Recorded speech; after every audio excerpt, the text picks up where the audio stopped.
নমস্কার বন্ধুরা, old and new কুইজিনে আপনাদের স্বাগত জানাচ্ছি। আশা করছি আপনারা প্রত্যেকেই যে যেখানে আছেন ভালো আছেন, সুস্থ আছেন। আর সেই প্রত্যাশা নিয়ে আজ চলে এসেছি একটা নতুন রেসিপি নিয়ে। তো বন্ধুরা, আমি যে আজ রেসিপিটি আপনাদের সঙ্গে শেয়ার করব সেটি অতি সাধারণ ডাটা আলু চিংড়ি দিয়ে রান্না একটা রেসিপি, কিন্তু খেতে দুর্দান্ত হয়েছিল। আর সেই জন্য আপনাদের সঙ্গে এই ডাটা আলু চিংড়ি রেসিপিটি শেয়ার করার মনস্থ করেছি। গ্রীষ্মকালে প্রায় প্রতিটি বাঙালি পরিবারেই ডাটা আলু চিংড়ির এই প্রিয় তরকারিটি রান্না হয়ে থাকে,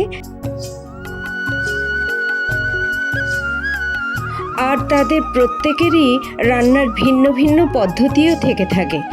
তো বন্ধুরা, আমি যে পদ্ধতিতে এই ডাটা আলু চিংড়ি তরকারি রান্না করেছি তাই আপনাদের সঙ্গে শেয়ার করব বন্ধুরা। তাহলে সঙ্গে থাকুন আর দেখতে থাকুন আমি কি কি উপকরণ দিয়ে এবং কিভাবে এই ডাটা আলু চিংড়ির সুস্বাদু তরকারি রান্না করেছি।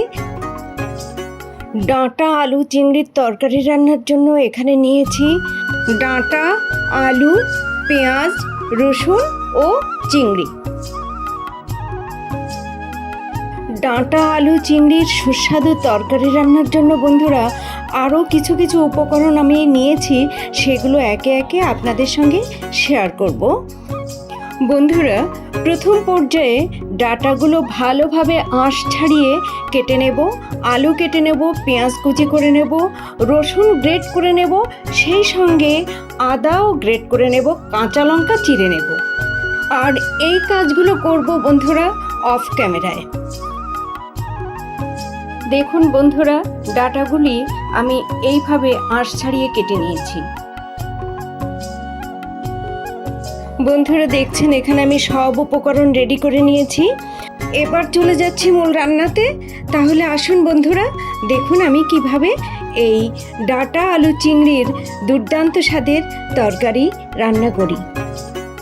প্রথমে চুলায় কড়াই বসিয়ে কড়াই গরম করে নিয়ে এর মধ্যে দিচ্ছি সর্ষের তেল। বন্ধুরা, আমি এই রান্নাটি করব সর্ষের তেলে। তেল গরম হয়ে গেছে, এবার এই গরম তেলে কেটে ও ধুয়ে রাখা আলুর টুকরোগুলো দিচ্ছি। এরপর এই আলুর মধ্যে সামান্য লবণ ও হলুদ গুঁড়ো দিয়ে মিডিয়াম ফ্লেমে ভালোভাবে নেড়েচেড়ে লালচে করে ভেজে নেব।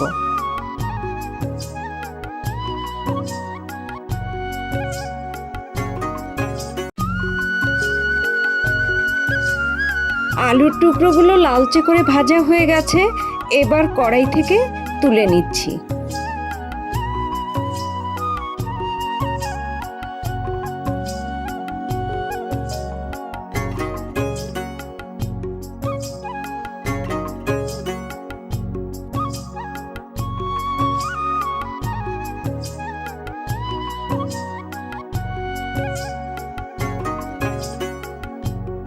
আলু ভেজে তুলে নেওয়ার পর কড়াইতে যে তেল রয়েছে এই তেলের মধ্যে আবারও পরিমাণ মতো সর্ষের তেল দিচ্ছি। এই তেল আবারও পর্যাপ্ত গরম করে নিয়ে এর মধ্যে ফোড়ন দিচ্ছি রাঁধুনি ও দুটো শুকনো লঙ্কা। ফোড়ন ভালোভাবে নেড়েচেড়ে ভেজে নিচ্ছি এবং খেয়াল রাখছি যাতে ফোড়ন না পুড়ে যায়। এবং এই ফোড়ন থেকে একটা সুগন্ধ বের হতেই এর মধ্যে দিয়ে দিচ্ছি পেঁয়াজ কুচি।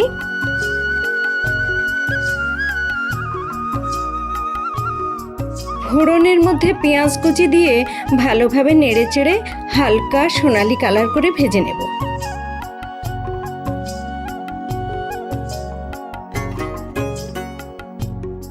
দেখুন বন্ধুরা, পেঁয়াজ কুচিতে হালকা সোনালি কালার ধরেছে। এ পর্যায়ে এর মধ্যে দিয়ে দিচ্ছি গ্রেট করা আদা ও রসুন। গ্রেট করা আদা ও রসুন দেওয়ার পর আবারও ভালোভাবে নেড়েচেড়ে ভেজে নেব।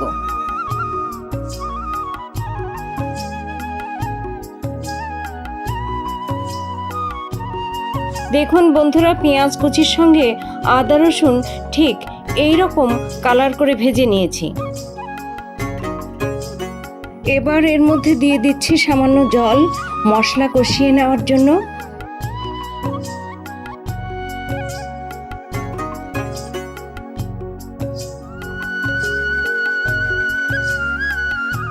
ডাঁটা আলু চিংড়ির তরকারিতে যে গুঁড়ো মশলা ব্যবহার করব, সেই গুঁড়ো মশলাগুলো একে একে এর মধ্যে দিয়ে দিচ্ছি।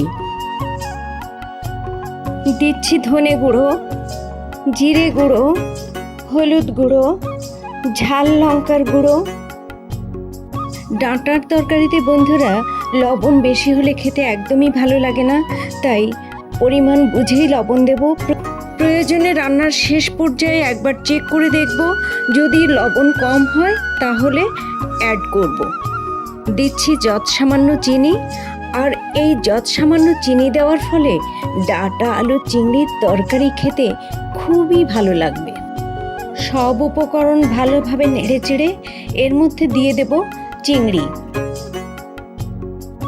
চিংড়ি দিয়ে ভালোভাবে নাড়াচাড়া করে 5 মিনিট ঢেকে রান্না করব বন্ধুরা। তবে এই 5 মিনিটের মধ্যে অন্তত একবার আমি ঢাকনা তুলে অফ ক্যামেরায় নাড়াচাড়া করে দেব। আর এ সময়ে চুলার ফ্লেম রাখবো লো টু মিডিয়ামে।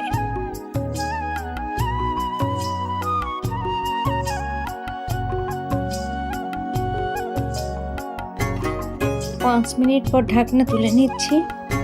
এবার দেখুন বন্ধুরা, চিংড়িগুলো বেশ ভালোভাবে কষিয়ে নেওয়া হয়েছে। আর এর ভেতর যে জল রয়েছে বন্ধুরা, সে জলটুকু আমি শুকিয়ে নেব না, এর মধ্যেই কেটে রাখা ডাঁটাগুলো দিয়ে দেব এবং ভালোভাবে নেড়েচেড়ে আবারও ঢেকে রান্না করব। তবে বন্ধুরা, যতক্ষণ ডাঁটা সিদ্ধ না হয় ততক্ষণ ঢেকে রান্না করব এবং মাঝে মাঝে নেড়েচেড়ে দেব, তবে তা অফ ক্যামেরায়।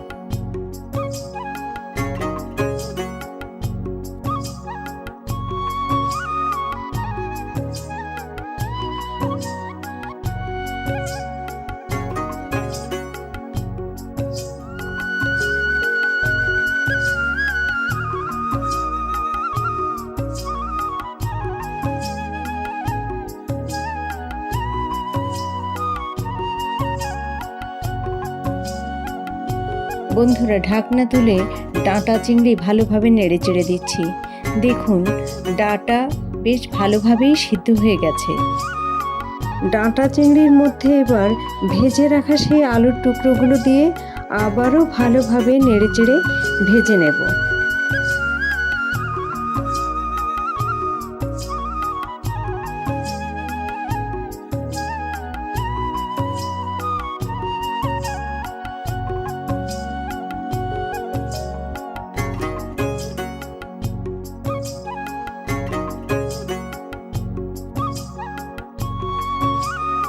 বন্ধুরা, ডাঁটা আলু চিংড়ি এমনভাবে ভেজে নিয়েছি যে এর ভেতরকার সমস্ত জল শুকিয়ে গিয়ে তেল বেরিয়ে এসেছে। এই পর্যায়ে এর মধ্যে দিয়ে দিচ্ছি পরিমাণ মতো গরম জল। বন্ধুরা, আগে যখন ডাঁটা ও চিংড়ি ঢেকে কষিয়ে নিয়েছি তখনই ডাঁটা সিদ্ধ হয়ে গিয়েছিল, আর এখন বাকি রয়েছে আলু সিদ্ধ হতে। তা যেটুকু জল দিয়েছি বন্ধুরা, এতে আলু সিদ্ধ হয়ে যাবে এবং ডাঁটাগুলো আরও নরম হয়ে যাবে। এর ফলে ডাঁটা আলু চিংড়ির তরকারি খেতে খুবই ভালো লাগবে। এবার দিয়ে দিচ্ছি গোটা কয়েক চেরা কাঁচা লঙ্কা। বন্ধুরা, লঙ্কা সম্পূর্ণ আপনাদের নিজের টেস্ট অনুযায়ী দেবেন। আমি এই ডাঁটা তরকারিতে একটু লঙ্কা বেশি পছন্দ করি, কারণ ডাঁটা জাতীয় সবজিতে একটু লঙ্কা বেশি হলে খেতে ভালোই লাগে। তবে আপনাদের টেস্ট অনুযায়ী আপনারা লঙ্কা ব্যবহার করবেন। এখন চুলার ফ্লেম মিডিয়ামে রেখে ঢেকে রান্না করব এবং ঝোল শুকিয়ে নেব। ঢাকনা তুলে নিচ্ছি। দেখুন বন্ধুরা, ডাঁটা আলু চিংড়ি দিয়ে রান্না তরকারির ঝোল কমে এসেছে। এর থেকে ঝোল বেশি আর কমাবো না, তাই বন্ধুরা এ পর্যায়ে চুলা বন্ধ করে দিচ্ছি। চুলা বন্ধ করা সত্ত্বেও ডাঁটা আলু চিংড়ির তরকারিতে এভাবে বুদবুদ উঠতে থাকবে, এ কারণে যে লোহার কড়াইতে এই ডাঁটা আলু চিংড়ির তরকারি রান্না করেছি। আর লোহার কড়াইতে বন্ধুরা খুব তাড়াতাড়ি ঠান্ডা হয় না, সে কারণে এই লোহার কড়াইতে ডাঁটা আলু চিংড়ির তরকারি বেশ কিছুক্ষণ রেখে দেব। এখন ডাঁটা আলু চিংড়ির তরকারি ভালোভাবে নেড়ে চেড়ে দিচ্ছি। বন্ধুরা, ডাঁটা আলু চিংড়ি দিয়ে রান্না এই তরকারি সাদা ভাতের সাথে খেতে দুর্দান্ত লাগে। বন্ধুরা, এখানে একটা কথা বলে রাখি যে এই ডাঁটা আলু চিংড়ির তরকারি সাদা ভাতের সাথে আমি খেয়েছি, আর খেতে বন্ধুরা দুর্দান্ত হয়েছিল। তাই আপনাদেরকে 100% গ্যারান্টি দিতে পারি যে আপনারা যদি এই রেসিপিতে ডাঁটা আলু চিংড়ি দিয়ে তরকারি রান্না করে খান, তাহলে আশা করছি আপনাদের অত্যন্ত ভালো লাগবে। এবার ডাঁটা আলু চিংড়ির তরকারি কড়াই থেকে অন্য একটি পাত্রে তুলে নিচ্ছি।